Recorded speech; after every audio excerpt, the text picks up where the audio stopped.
ତେଣୁ ଈଶ୍ୱର ଯେଉଁ ସର୍ବଭୂତାନନ୍ଦ ଚେତନା ଆମ ଭିତରେ ଏତେ ସହଜରେ ଆସିବ ନାହିଁ। ମୁଁ ଏବେ କହିଲି ଆପଣମାନେ ଶୁଣିଲେ ଆସିବ। ଈଶ୍ୱର ସର୍ବଭୂତାନ ଇଏ ଅବସ୍ଥା ଆମ ଭିତରେ ଆସିବ ନାହିଁ।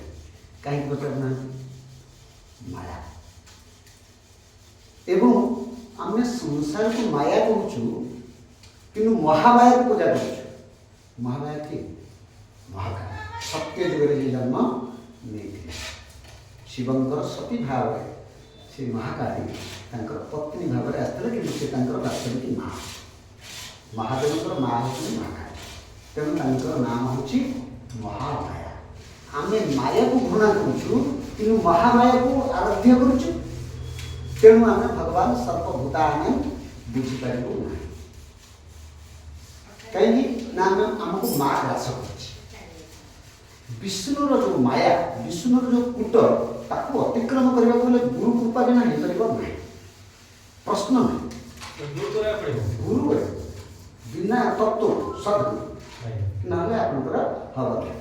ଏବଂ ସଦ୍ଗୁରୁ ଯେଉଁମାନେ, ସେମାନେ ବେଶୀ ବାଳ ଝଡ଼ାଝଡ଼ି କରନ୍ତି, ସେମାନେ ସିଂହାସନ ଦେଖନ୍ତି, ସେମାନେ ବିଳାସରେ ନଥାନ୍ତି।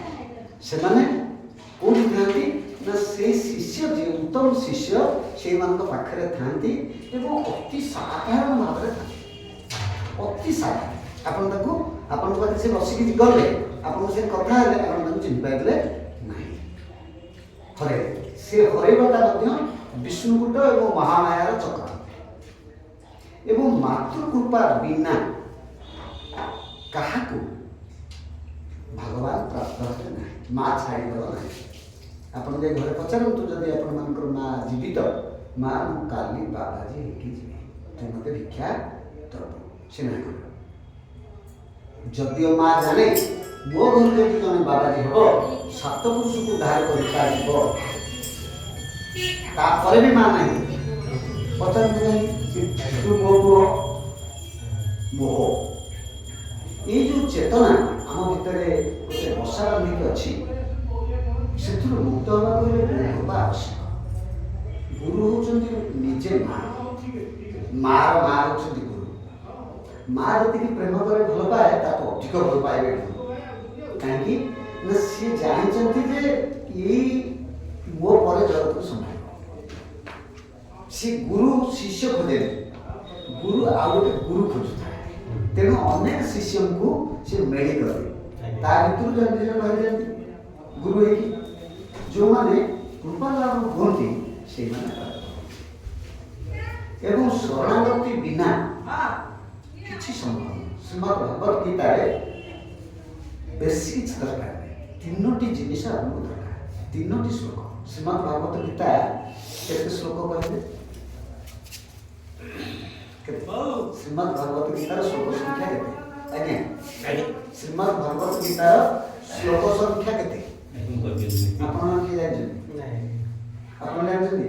700 ହେଉଛି ଶ୍ରୀମଦ୍ ଭଗବତ ଗୀତାର ଶ୍ଲୋକ ସଂଖ୍ୟା। ସେଟା ନ ବାସ୍ତବିକ ଗୀତା କିଏ କହିଛନ୍ତି? ଶ୍ରୀକୃଷ୍ଣ ଭଗବାନ। ଭଗବାନ ଯାହା କହିଛନ୍ତି ତାହା ଗୀତା ହେବ ନା ଅର୍ଜୁନ ଯାହା ପ୍ରଶ୍ନ କଲା, ଧୃତରାଷ୍ଟ୍ର ଯାହା ପ୍ରଶ୍ନ କଲା? ଶ୍ରୀମଦ୍ ଭଗବତ ଗୀତା ରାଜବିଦ୍ୟା ରାଜଗୁହ୍ୟ, ବିଦ୍ୟାର ରାଜା ରାଜଗୁହ୍ୟ, ପୁଣି ଗୁପ୍ତ ରାଜଗୁପ୍ତ। ଖାଲି ଗୁପ୍ତ ନୁହଁ, ଖାଲି ଗୁପ୍ତ ତ ଅଲଗା। ଆମେ ଗୋଟେ ଗାତ ଖୋଲିକି ପୋତିବା ଏବଂ ରାଜଗୁପ୍ତ କହିବା ଅଲଗା। ମାନେ ପୋଖରୀ, ପୋଖରୀ ଭିତରେ ମନ୍ଦିର, ମନ୍ଦିର ଭିତରେ ଫରୁଆ, ଫରୁଆ ଭିତରେ ଫରୁଆ, ଫରୁଆ ଭିତରେ ଫରୁଆ, ଫରୁଆ ଭିତରେ ଫରୁଆ, ଭିତରେ କୁଞ୍ଜର। ରାଜଗୁପ୍ତ, ରାଜବିଦ୍ୟା, ବିଦ୍ୟାର ରାଜା ଏବଂ ରାଜଗୁପ୍ତ। ପୁଣି କ'ଣ? ବ୍ରହ୍ମ ବିଦ୍ୟା ଯୋଗଶାସ୍ତ୍ର। ବ୍ରହ୍ମ ବିଦ୍ୟା ଯୋଗଶାସ୍ତ୍ର। ବିଦ୍ୟାରେ ବ୍ରହ୍ମ, ଶାସ୍ତ୍ରରେ ଯୋଗ। ସେଟା କ'ଣ ନା ଶ୍ରୀମଦ୍ ଭଗବତ ଗୀତା। ଏବଂ ଆଉ କ'ଣ? କୃଷ୍ଣ ଅର୍ଜୁନ ସମ୍ବାଦ।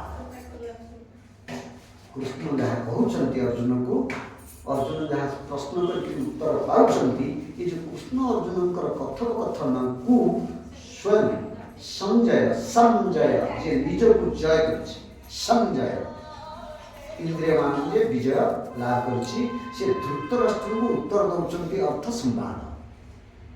आम यही घटना को एबे आउ गोटे संवादपत्र प्रकाश पाइब। श्रीमद् भागवत गीता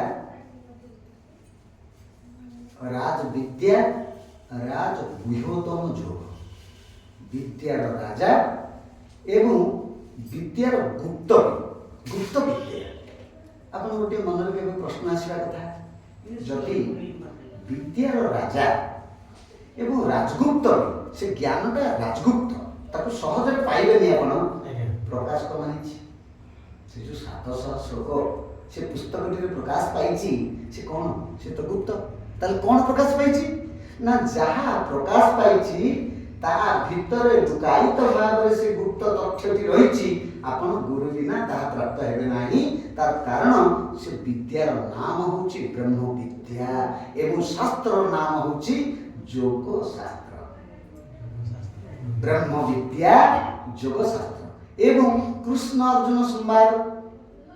कृष्ण को अर्जुन जो प्रश्न गुड़िए कले से प्रश्नर उत्तर दवा को जाई भगवान जहाँ कहले ये कृष्ण अर्जुन कथोपकथन को धृतराष्ट्र जिते पचार प्रथम अध्याय विषाद योग प्रथम अध्याय प्रथम श्लोक भगवान को पचारे संजय को पचार धृतराष्ट्र धर्म क्षेत्रे कुरुक्षेत्रे समवेता जुजुश्च मामका पांडवश्चैव किं कुर्वत संजय।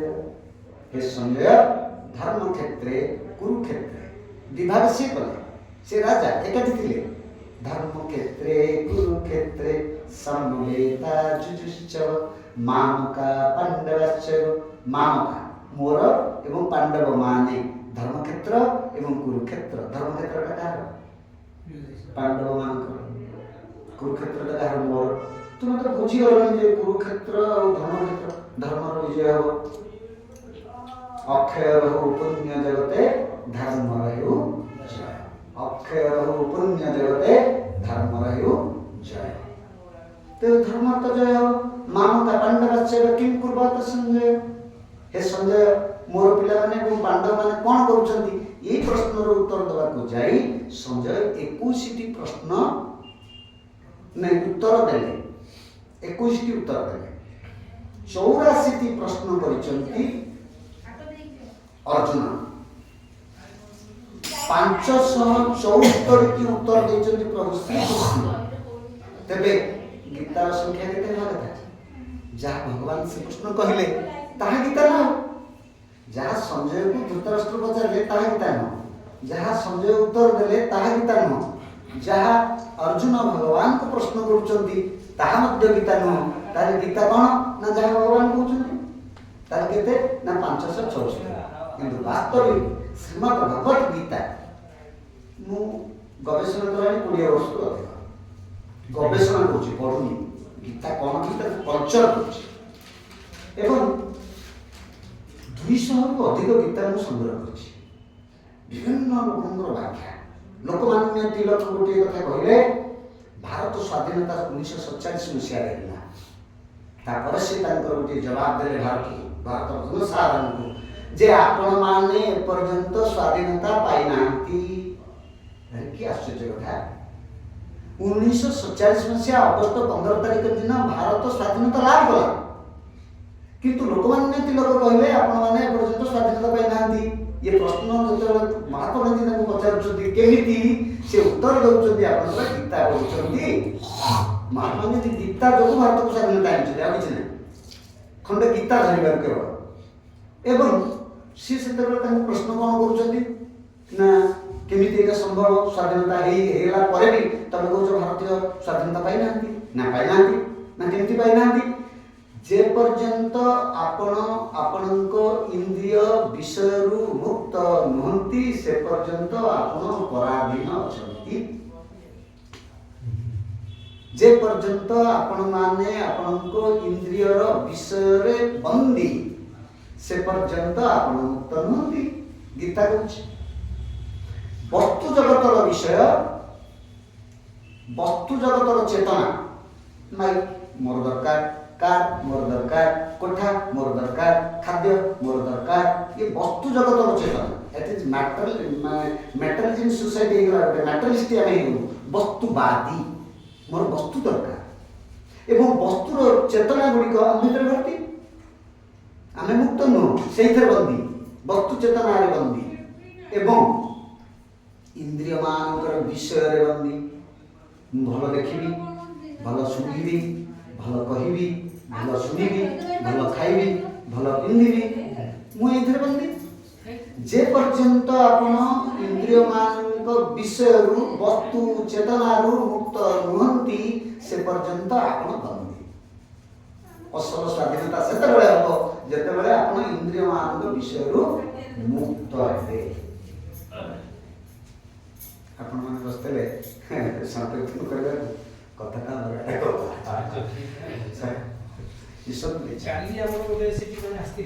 सम्बलपुर से गीता कथा जो पढ़ा सी कहले गीतार अर्थ है गी और ता माने गिरी रे पसिबो गिरी रे बाजिबा दरकार सब मैं बुझे दिबा मैं बुझे सेटा भल लागे मैं बुझे दोची ए सब कथा चातु आज्ञा किए केते प्रकार कथा कहू या पर इच्छा आपनकर हो से कथा आपन सुनले आपन इच्छा हो गिरी रे पुरे हो कि आपन को गिरी बोला से मन बनाए भूल भाल ମୁଁ ପୁରା एकदम टू द पॉइंट रे जाଉଛି जे प्रवचन ଆପଣ ଶୁଣିବେ फिल्म ଦେଖିବେ ଆପଣ ଟିକେଟ କଲେ 5 ଟଙ୍କା ଚଳଚ୍ଚିତ୍ର ଦେଖିଲେ ପରିବାର ନେଇକି ଯାଆନ୍ତି ବା ସେବେ ସେବେ ଯାଆନ୍ତି 3 ଘଣ୍ଟା ମନୋରଞ୍ଜନ କଲେ ଘରକୁ ପ୍ରବଚନକୁ ଗଲେ ମାଗଣାରେ ବସିଲେ ପ୍ରସାଦ ପାଇଲେ ପ୍ରବଚନ ଶୁଣିଲେ ସେଠି ହୋହାରା କଲେ ତାଳି ମାଇଲେ ଆନନ୍ଦିତ ହେଲେ ଘରକୁ ଆଇଲେ ଯଥା ପୂର୍ବଂ ତଥା ପର फिल्म देखिकी आपन को कामे केमती हला से रेपला मारला ए बोला से बोला मु उत्तेजित है पॉजिटिव सेंस रे अपन गले प्रवचन सुनले पॉजिटिव हेले किंतु घर को गला तथा नहीं कौन भाई आपन को टू द पॉइंट जो पॉइंट रे स्विच को हाथ मारले बल्ब जलता केही पार ना को जगह पूरा हाथ मारदे आप ज्ञानी हे जिवे तत्क्षणात no within no minute you are the god within no minute you are the god I am ब्रह्मास्मि केमती आपण से ब्रह्म तत्व तो प्रदान कले हो ना से जगह पॉइंट रे हाथ मारले हो ना केही मारना एवं ये जेते सब कथा चातुरी सब शब्दर एक प्रयोग जेमती फुलसर मारले आपण कुतकुत हेबे फुलसर के मारे पंचसायक कंदर्प देवता मान शिव पार्वती एते प्रेम करी तो विषय नहीं शिवकर ध्यान होनी जा कंदर्प मार गोटा पुरुषर पंचसायक गोटे मार दे मारला परे शिव खाली करबला प्रेम होला पार्वती द्वारा देले शिव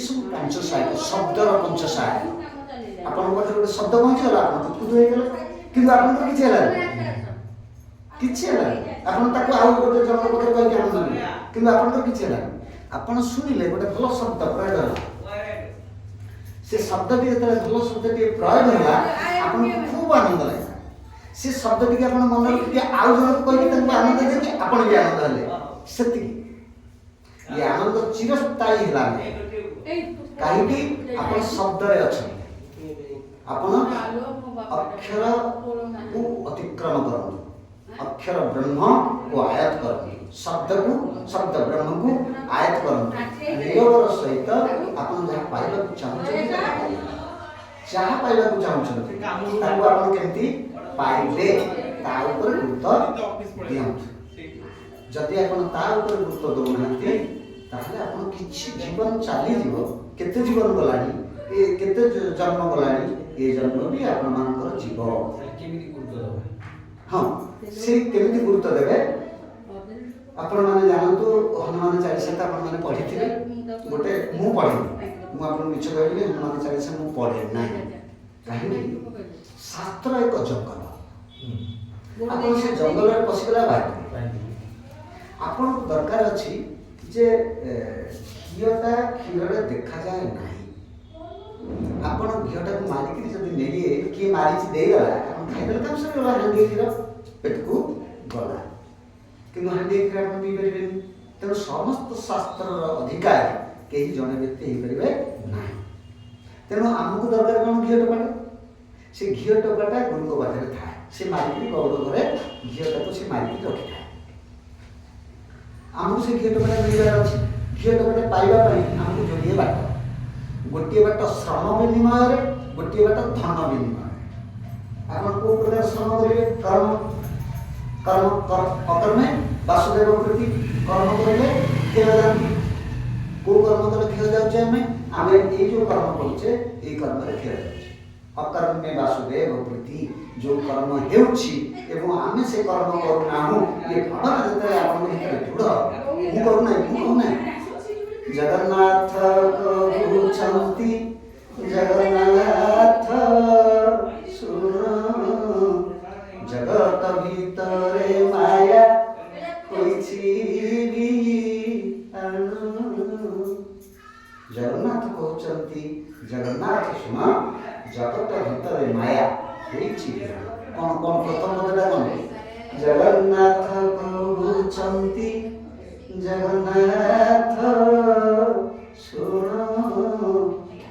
जगत भीतरे माया होइछि भी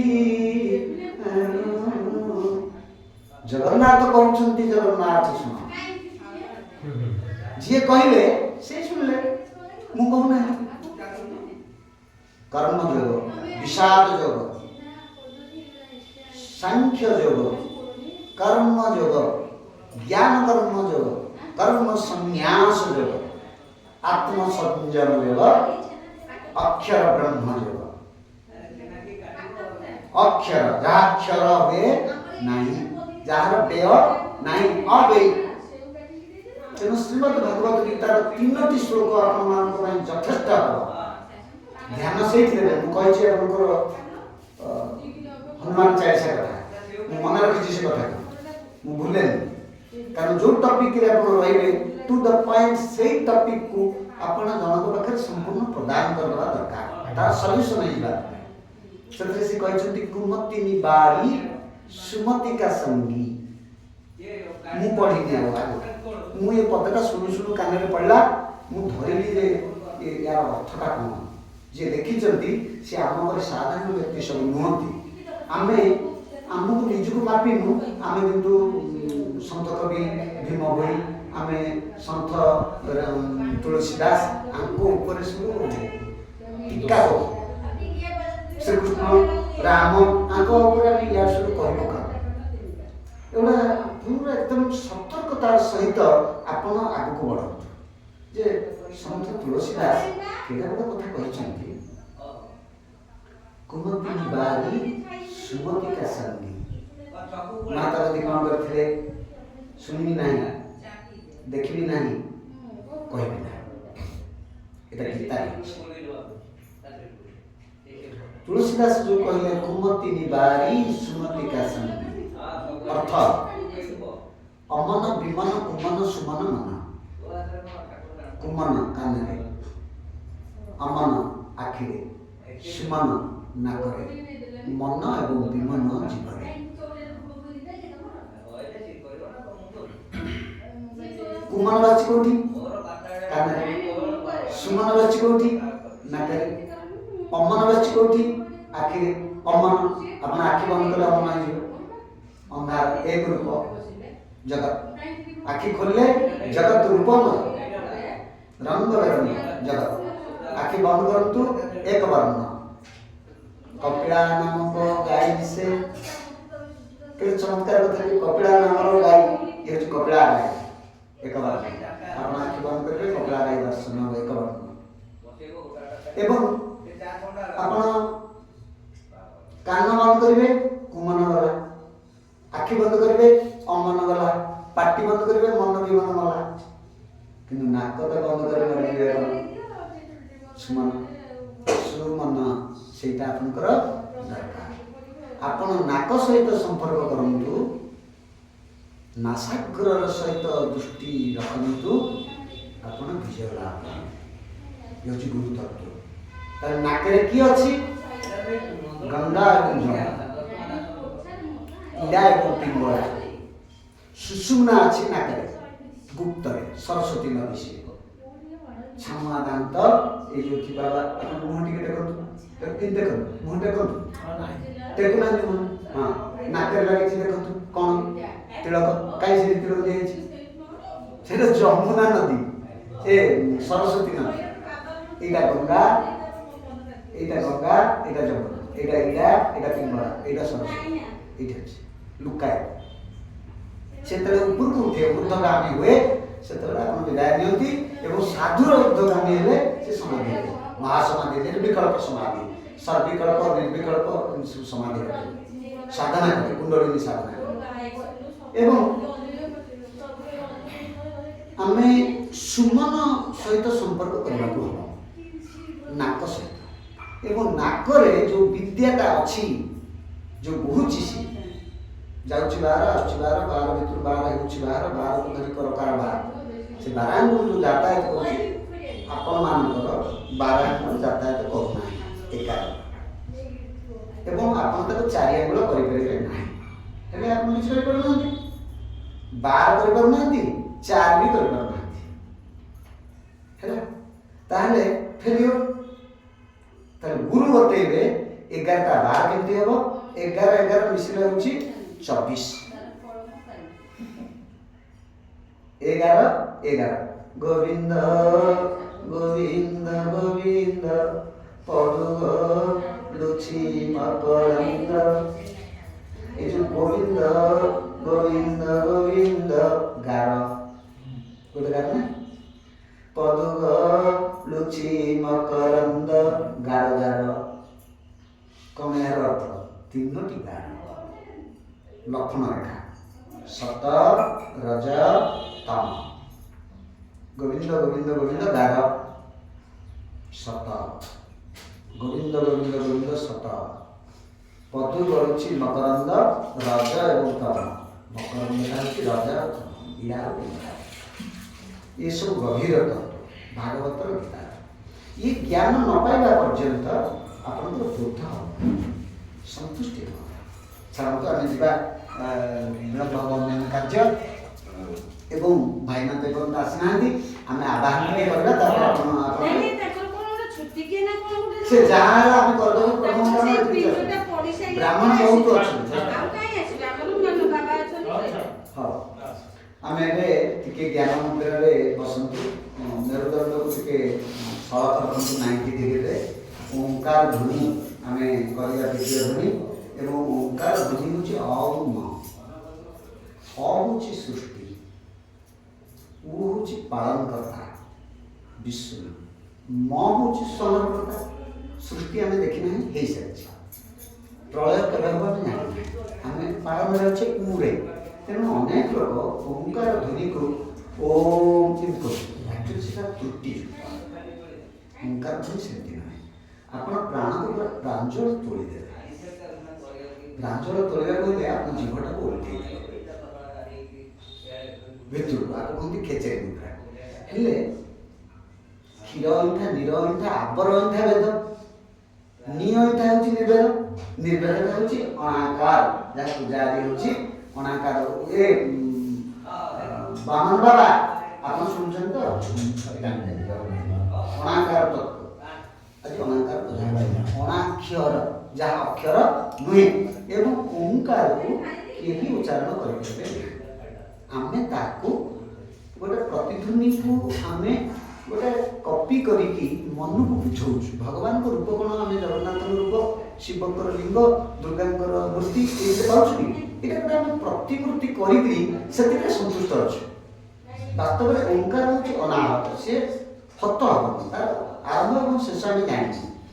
ତେଣୁ ଜୀବକୁ ଓଲଟେଇବେ, ଜୀବକୁ ଓଲଟେଇକି ପ୍ରାଣକୁ ଟାଣିଲେ ଆପଣଙ୍କର ଛେପରେ ବାଜିବନି, ଜିଭରେ ବାଜିବନି ନାହିଁ, ସିଧା ନାଭିକୁ ଯିବ। ତେଣୁ ଆଉ ଅଇଁଠା ହେବନି। ଓଁକାର ନିଅଣ୍ଠା, ଜିଭ ଓଲଟେଇଲେ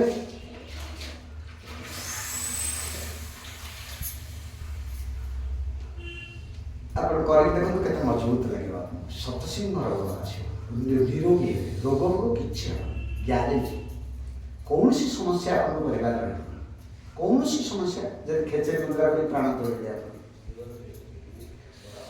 ଧନ ଅଭାବ ରହିବନି, ବିପଦ ପଡ଼ିବନି, ମହାବିପଦରୁ ଆପଣମାନେ ମୁକ୍ତ ହେବେ, ପ୍ରାରବ୍ଧ ରହିବ ନାହିଁ, କର୍ମଫଳ ରହିବ, ସେ ସବ ବିନାଶ କରିବ। ଏଇଟା ପ୍ରାକ୍ଟିସ୍ ଦରକାର, ନିୟମିତ କରିବ, ଥରେ ଅଧେ जीभ बोलते कहते खेचे या पर अच्छी भुचे गोटे पर सब पाहाच अच्छे गुरु बिना ये विद्या साधन करना सनातन ये हूँ मूल तत्व सनातन ये हूँ मूल भित्ति तेणु आपको लेकिन हमको आगे तेणु आपण मैंने बसतु भगवान को आपण इष्ट प्रभु श्री जगन्नाथ पिता माता टे मनरे खाली टिके स्मरण करूँ आखिरी टिके से दर्शन को आसी जातु जीवित मृत सेमती किसी ना पिता माता होती आम परम देवता जगन्नाथ आमर होती इष्ट एवं परम गुरु सद्गुरु रूप में आमर आसते प्रभु श्री अच्युत महापुरुष टे आप मनरे आराधना करूँ एवं जीभ बोलते ଆପଣ ପ୍ରାଣ ତୋଳନ୍ତୁ ମୁଁ ଯେମିତି କଲି ତାପରେ ଉଚ୍ଚାରଣ ଯେମିତି ହେବ ମୁଁ ଥରେ କରିଦେଉଛି ଆପଣ ଦେଖନ୍ତୁ କରିବେ।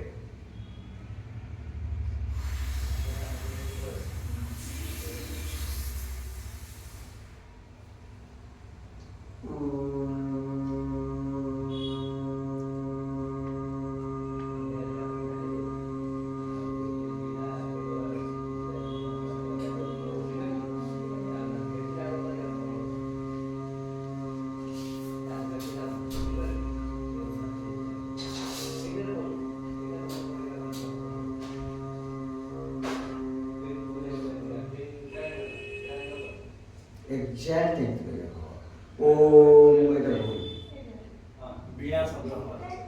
एटा पूरा आहु जेते आप सरू कर जीव को उल्टेबे प्राण को तोड़े एवं प्राण जीभरे बाजिलानी गला नाभि को एवं जीव को खोलीदेवे उठ पुणी सरू करके धीरे धीरे छाड़े 3 थर करतु तापर हम जीवा कार्य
शुक्लांबरधरं विष्णुं शशिवर्णं चतुर्भुजं प्रसन्नवदनं ध्यायेत् सर्वविघ्नोपशान्तये गुरुब्रह्मा गुरुविष्णु गुरुदेवो महेश्वरो गुरुसाक्षात् परं ब्रह्म तस्मै श्री गुरवे नमः।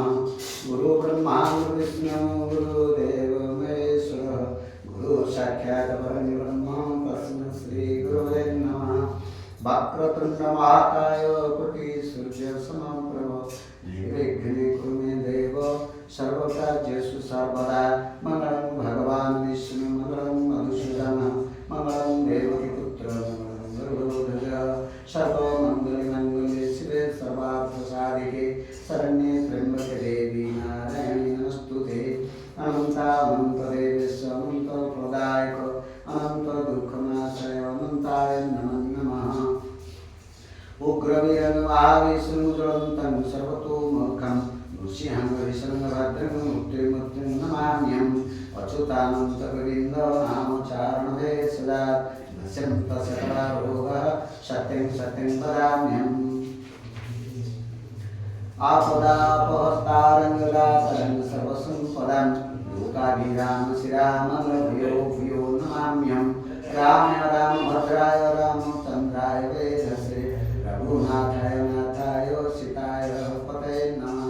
कृष्णाय वासुदेवाय देवकीनन्दनाय च कुमाराय श्रीगोविन्दाय नमो नमः अन्यथा शरणं नास्ति त्वमेव शरणं मम तस्मात् कारुण्यवेन रक्ष रक्ष जनार्दन कल्याणभूतगात्राय कनित्रार्थप्रदायिने श्रीने वेङ्कटनाथाय श्रीनिवासाय ते नमः वेदव्यास गुणवास विद्याधीश सतङ्वश माननिरासगतक्लेशन्युवा नाशनित्यनिशं पराग्रेवसते लक्ष्मीकरमध्ये सरस्वती कदम्बे सुगुविन्दः प्रभाते करदर्शनं समुद्रे वसने देवी पर्वतस्तनमन्विते विष्णुपतिं नमस्तुभ्यं पादस्पर्शङ्ख्यमस्मै सिद्धलक्ष्मी वक्षलक्ष्मी जय लक्ष्मी सरस्वती श्रीलक्ष्मी वरलक्ष्मीश्च प्रसन्ना भव सर्वदा बुद्धिबलं यशोधार्यं निर्भयत्वं नरागता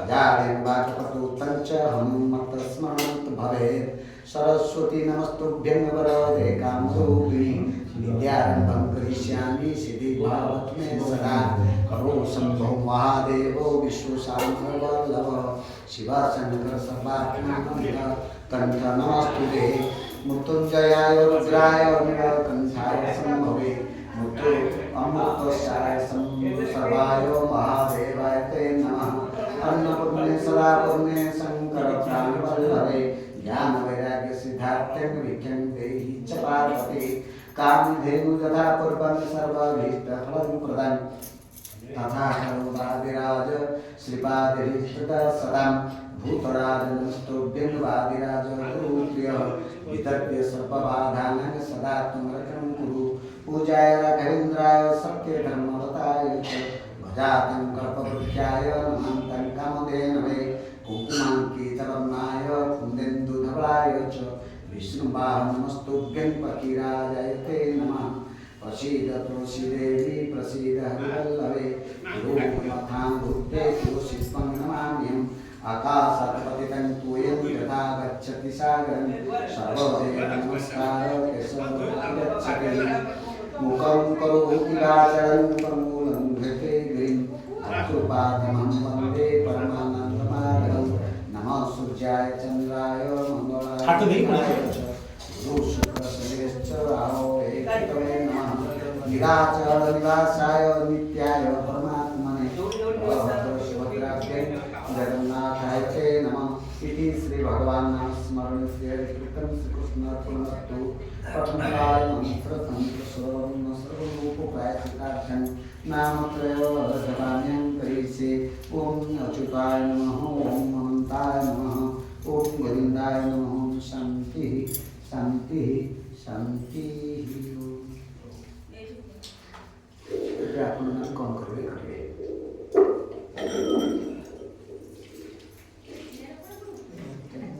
ପୂଜା ପାଠ କରିବି ବ୍ରାହ୍ମଣ ଆସିନାହାନ୍ତି ଆପଣ କରନ୍ତୁ ଯାହା କରିବେ ଆଜ୍ଞା ଶିବ ଭାଇ ଆସିବେନି ଶିବ ଭାଇ ଭଲ ଆମର ଇଏ କରିବେ ନା କଣ